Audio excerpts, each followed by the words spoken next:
Hi, I'm Derek B., editor of the Peru Tribune, back with you today for tomorrow's news, our daily video feature in which we show you a little bit of what to expect in the next day's paper.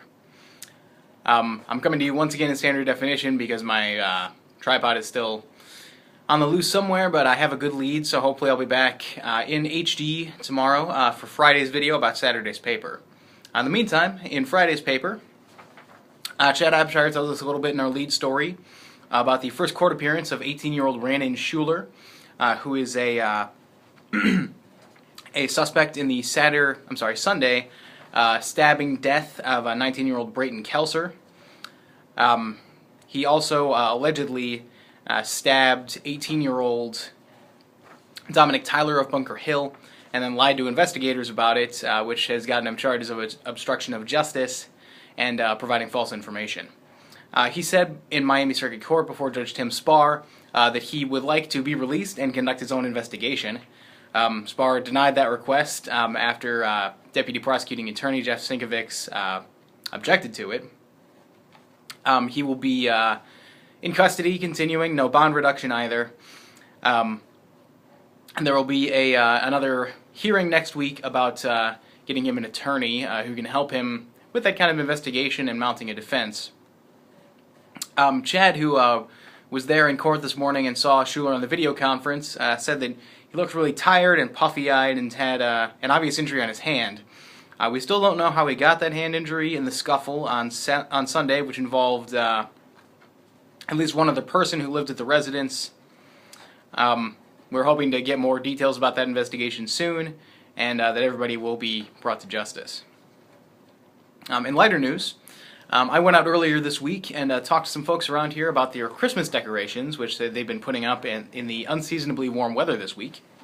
I talked to Bill and Della Barr over on 51 Plaza Drive.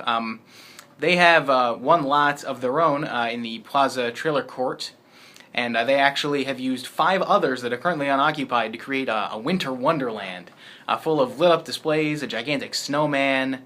There's reindeer and Santa on the roof. It's really amazing to look at. We've got video at PeruTribune.com and on our YouTube channel. I also talked to Jack and Michelle Reineman at 362 West Main Street about their display, which is somewhat smaller but still easily takes over their yard and their house on the way out of town to the west. And also to Mary Downs, who is at 418 Broadway and enlisted some help to put up her display on Tuesday. She is 92 years old and still puts up that whole display herself. So that's pretty amazing. Keeping in the holiday spirit, Chad has a story for us about Saturday's Jingle Bell 5K Run. Tri-Kappa Sorority is putting that on. It starts at 9 a.m. on Saturday at Anytime Fitness. They'll be going down the Nickel Plate Trail. There's also a kids' fun run and a walk involved. That'll raise money for Tri-Kappa programs, including scholarships here in Miami County. They've already registered 53 people, which is greater than their goal of 50 total for the first ever event. So we hope that they'll get a lot of money out of it and be able to do a lot of good here in the community. Finally on A1, Eric Stoff has a profile of Lavon Eddy, a nurse who has been practicing now for 50 years. She went to school in Minnesota, then worked in Kansas, Iowa, Virginia, New Mexico, and Ohio. She is now working at American Health Network in Peru, and the practice manager over there, Kathy Timmons, compared Eddie to the Energizer Bunny. So that's really an exciting story. Great to see people still contributing greatly to the community in their older years. Also, we had a couple of briefs on the front page. Eric told us about some Christmas presents that unfortunately were stolen out of somebody's car. I guess we have our own local Grinch. And some appliances, about $4,000 worth stolen from a vacant residence. On the sports page, we have stories on Peru and Maconaquah girls basketball. Justin Shockey went to the Peru game at Wabash on Tuesday night.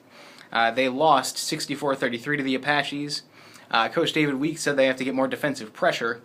Unfortunately, that game was ended early because Kristen Cromer, who plays for Wabash, hit her head on the court and was hurt. Certainly, we wish all the best for her, and hope that Peru can bounce back as well. They'll play again 1:30 p.m. Saturday at Maconaquah in a great rivalry. Maconaquah, like Peru, is now still has no wins. Peru is 0-6. Mechanical is now 0-5 after losing 59-31 versus Northwestern in their first Middle Indiana Conference matchup of the year. They're still winless under first-year coach Wes Hull. He said that he hopes that their help defense will improve. So could be that there's going to be some very improved defense on Saturday, or there will be a shootout down in the Braves Gymnasium. You can see stories on those games in Monday's paper.